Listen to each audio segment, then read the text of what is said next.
Tube blockage एक ऐसी समस्या है जिसका आम तौर पे कोई नुकसान नहीं होता है, लेकिन अगर कोई महिला मां बनना चाहती है यानी कि कंसीव करना चाहती है, अगर उसकी ट्यूब ब्लॉक है तो वो कंसीव नहीं कर सकती है।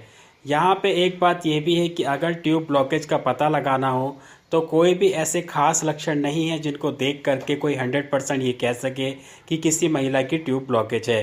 ट्यूब ब्लॉकेज का पता लगाने के लिए डॉक्टर एक टेस्ट करते हैं जिसको HSG कहा जाता है, और ये जो टेस्ट होता है काफ़ी ज़्यादा पेनफुल होता है, जिसकी वजह से कोई भी महिला इसको जल्दी करवाना नहीं चाहती है। यहाँ तक कि जो महिलाएं पहले HSG करवा चुकी होती है, अगर उनसे दोबारा HSG करवाने के लिए कहा जाए तो वो इसका नाम सुन कर के ही घबराना शुरू कर देती हैं। नमस्कार दोस्तों, स्वागत है आप सभी का हमारे YouTube चैनल आलोक फिटनेस आइडियाज़ में। दोस्तों, आज के वीडियो में आप लोगों को खास ऐसे लक्षण बताने वाला हूं जिनसे आप ये पता लगा सकते हैं कि किसी महिला की ट्यूब ब्लॉकेज है या नहीं। आगे बढ़ने से पहले आप लोगों से रिक्वेस्ट है, वीडियो अच्छा लगे तो वीडियो को लाइक जरूर करें, साथ ही साथ चैनल पर नए हैं तो चैनल को सब्सक्राइब करके बेल बटन को ऑन करें, ज़्यादा से ज़्यादा वीडियो को शेयर करें ताकि और लोगों को भी जानकारी मिले, फ़ायदा मिले। तो चलिए शुरू करते हैं। सबसे पहले यहाँ पे एक बात मैं ये कहना चाहूँगा, जिन महिलाओं की भी एक ट्यूब है या फिर दो में से एक ब्लॉक है, एक खुली हुई है, तो वो नेचुरली कंसीव कर सकती है, उनको बिल्कुल भी चिंता करने की ज़रूरत नहीं है। और जिन महिलाओं की दोनों ट्यूब ब्लॉक है वो भी इसका ट्रीटमेंट करवा करके नेचुरली कंसीव कर सकती हैं। इसके अलावा मैंने अपने चैनल पे कुछ वीडियो अलग से बनाई हुई है जिनसे आप अपनी ट्यूब की ब्लॉकेज को ख़त्म कर सकते हैं, नेचुरली कंसीव कर सकते हैं। जो लक्षण मैं आज की वीडियो में आप लोगों को बताने जा रहा हूँ उसमें सबसे पहला जो लक्षण है वो है प्रेगनेंसी टेस्ट किट में एक लाइन डार्क आना, एक लाइन हल्की आना। आप लोग सुन करके हैरान हो जाएंगे, लेकिन यहाँ मैं जो बता रहा हूँ ये पूरी तरीके से प्रैक्टिकल है और इसको थोड़ा ध्यान से सुने। कोई भी महिला जब प्रेगनेंसी के लिए ट्राई कर रही होती है और अगर उसकी पीरियड मिस हो जाते हैं यानी कि वो कंसीव कर लेती है, तो पीरियड मिस होने के तुरंत बाद अगर वो प्रेगनेंसी टेस्ट करती है तो किट में ज़्यादातर ये देखा गया है कि एक लाइन डार्क आ रही है, एक लाइन हल्की आ रही है, क्योंकि उस दौरान उसके शरीर में HCG यानी कि ह्यूमन कोरियोनिक गोनाडोट्रोफिन की मात्रा कम होती है, जिस कारण से ऐसा होता है। डॉक्टर कहते हैं कि आप 7 से 8 दिन का इंतज़ार करें, उसके बाद दोबारा से टेस्ट करें, क्योंकि तब तक आपके शरीर में HCG का लेवल बढ़ जाएगा और जब आप टेस्ट करेंगे तो दोनों लाइन डार्क आएगी। और उसके बाद जब वो महिला दोबारा टेस्ट करती है 7 से 8 दिन बाद, तब उसकी किट में दोनों लाइन डार्क आती है। लेकिन बहुत सारी महिलाएं ऐसी होती हैं जो कि पीरियड मिस होने के बाद अगर वो 10 दिन बाद या 15 दिन बाद भी टेस्ट करें तब भी उनकी किट में एक लाइन हल्की आती है, एक लाइन डार्क आती है।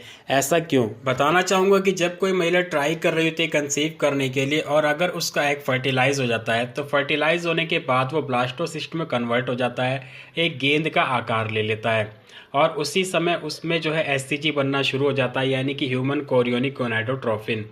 और उसके बाद वो जो गेंद होती है वो धीरे धीरे सरकती हुई नीचे आती है बच्चेदानी में और बच्चेदानी की दीवार से आकर के चिपक जाती है, जिसको कहा जाता है इम्प्लांटेशन। ऊपर से सरक करके नीचे आने में इसको टोटल जो टाइम लगता है 6 से 7 दिन के आसपास का टाइम लगता है, यानी कि ये कह सकते हैं कि इसको इम्प्लांट होने में 6 से 7 दिन का टाइम लगता है।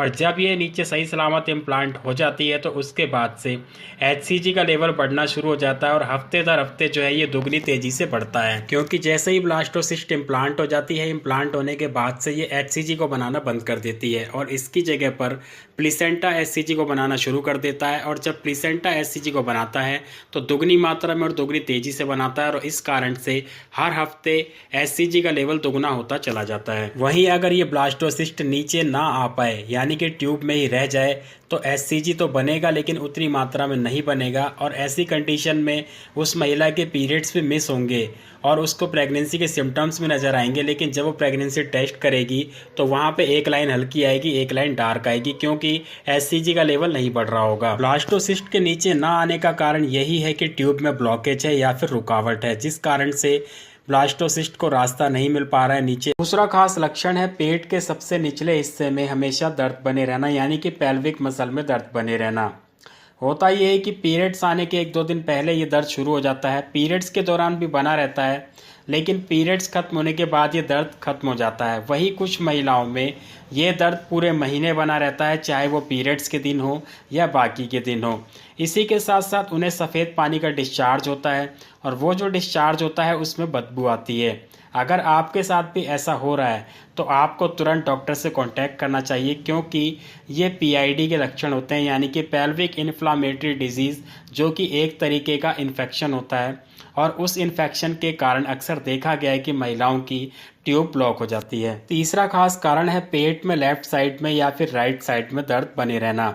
हर महिला की 2 ट्यूब होती है, एक लेफ्ट साइड में होती है, एक राइट साइड में होती है।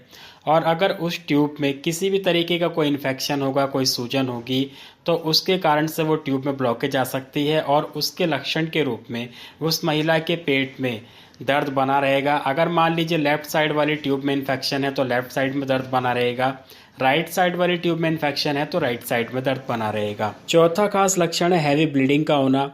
अगर किसी महिला के पेट के सबसे निचले हिस्से में यानी कि पेल्विक मसल में हमेशा जो है दर्द बना रहता है, चाहे वो पीरियड्स के दिन हो या पीरियड्स के पहले या पीरियड्स के बाद, और उसी के साथ साथ उस महिला की ब्लीडिंग बहुत ज़्यादा हैवी हो रही है पीरियड्स के दौरान, तो ये भी एक खास लक्षण हो सकता है ट्यूब ब्लॉकेज का, क्योंकि ऐसा एंडोमेट्रियोसिस के कारण होता है। और एंडोमेट्रियोसिस एक ऐसा इन्फेक्शन है जिसके कारण से देखा गया है बहुत सारी महिलाओं में ट्यूब ब्लॉकेज की शिकायत हो जाती है। बच्चेदानी की दीवार, जिसको एंडोमेट्रियम कहा जाता है, ये हर महीने टूट करके झड़ जाती है और पीरियड्स में ब्लड के रूप में बाहर आती है। लेकिन कुछ महिलाओं में ऐसा नहीं हो पाता है और जब ये टूटती है ये पूरी तरीके से बाहर नहीं आ पाती है और इसके कुछ टुकड़े इधर उधर फैल जाते हैं, जैसे कि उस महिला की ओवरी में, उसके ट्यूब में, उसके बच्चेदानी के आसपास। तो इस कारण से भी उस महिला की ट्यूब में ब्लॉकेज आ जाती है और उसको ख़ास तौर पे हमेशा दर्द बना रहता है और उसकी जो ब्लीडिंग होती है वो भी काफ़ी हैवी आती है। पांचवा खास कारण है वाइट डिस्चार्ज के साथ ब्लड का मिक्स होकर के आना और उसमें बदबू आना। बहुत सारी महिलाओं में होता ये है कि उनका जो वाइट डिस्चार्ज होता है उसमें ब्लड आ रहा होता है और उसमें बदबू आ रही होती है। इसके अलावा बहुत सारी महिलाओं में क्रीम कलर का डिस्चार्ज हो रहा होता है, ब्राउन कलर का भी डिस्चार्ज बहुत सारी महिलाओं में देखा गया है और उसमें ब्लड भी देखा। इसके अलावा कुछ एक कारण मैं आप लोगों को बताना चाहता हूँ जिनकी वजह से ट्यूब में ब्लॉकेज आती है, वो आपको ज़रूर पता होने चाहिए। पहला है मिसकैरेज। अक्सर ऐसा होता है कि जब प्रेगनेंसी होती है तो शुरुआत के जो 3 महीने होते हैं उसमें काफ़ी ज़्यादा रिस्क होता है। बहुत सारी महिलाओं को इन्हीं 3 महीनों के अंदर उनकी जो है प्रेगनेंसी ख़राब हो जाती है और ऐसी कंडीशन में जो जाइगोट होता है यानी कि जो भ्रूण होता है अंदर, उसके कुछ एक पीसेस अंदर रह जाते हैं, जिसकी वजह से अंदर इन्फेक्शन हो जाता है और ट्यूब में ब्लॉकेज आ जाती है। दूसरा है टीबी का इन्फेक्शन यानी कि ट्यूबरकुलोसिस। बहुत सारे लोग ये कहते हैं कि टीबी की बीमारी में तो छाती की समस्या होती है, यानी कि जो टीबी होती है वो छाती में होती है, तो इससे बच्चेदानी का या फिर फैलोपियन ट्यूब का क्या लेना देना है। बताना चाहूँगा कि जब टीबी होती है तो उसका जो इन्फेक्शन है महिलाओं में ख़ास तौर पर देखा गया है कि वो इन्फेक्शन जो है उनकी बच्चेदानी में भी फैल जाता है और उसकी वजह से जो है उनकी ट्यूब में ब्लॉकेज आ जाती है। तीसरा कारण है अपेंडिक्स। अपेंडिक्स के बारे में जो लोग नहीं जानते उनको मैं बता दूं कि हमारे पेट में जो आंत होती है, आंत का जो पिछला हिस्सा होता है जिसे हिंदी में आंत्र पूंछ कहा जाता है, इंग्लिश में इसको अपेंडिक्स कहा जाता है। ये हमारे शरीर में एक एक्स्ट्रा ऑर्गन है जिसका कोई काम नहीं होता है। कई बार इसमें इन्फेक्शन हो जाता है जिसकी वजह से अक्सर पेट में दर्द बना रहता है। कई बार ये दर्द ज़्यादा हो जाता है। बहुत सारी कंडीशन में डॉक्टर क्या करते हैं, सर्जरी करके इसको निकाल देते हैं। कई लोगों में होता ये है कि सर्जरी नहीं करवाते हैं, वो इन्फेक्शन बढ़ जाता है और अचानक से कई बार ये फट जाता है। फटने के कारण इसके अंदर जो लिक्विड होता है और इसके जो टिश्यूज़ होते हैं वो पेट में इधर उधर जगह जगह फैल जाते हैं। महिलाओं में अगर ऐसा हो जाता है तो इसके जो टिश्यूज़ जब इधर उधर फैलते हैं तो उनकी फैलोपियन ट्यूब पर भी जाकर के चिपक जाते हैं और ऐसा होने के कारण भी उनकी जो है फैलोपियन ट्यूब ब्लॉक हो जाती है। अगर किसी महिला में ऐसी समस्या नज़र आती है तो सर्जरी की मदद से उसको ठीक कर दिया जाता है और वापस से उस महिला की ट्यूब ओपन हो जाती है। तो दोस्तों, आज के वीडियो में मैंने आप लोगों को बताया कि अगर किसी महिला की फैलोपियन ट्यूब में ब्लॉकेज है तो क्या क्या ऐसे लक्षण नज़र आते हैं जिनको देख करके आप ये पता लगा सकते हैं। साथ ही साथ कुछ एक खास कारणों के बारे में मैंने बताया जिनसे कि ब्लॉकेज हो सकती है। तो उम्मीद है आप लोगों को आज का वीडियो पसंद आया होगा।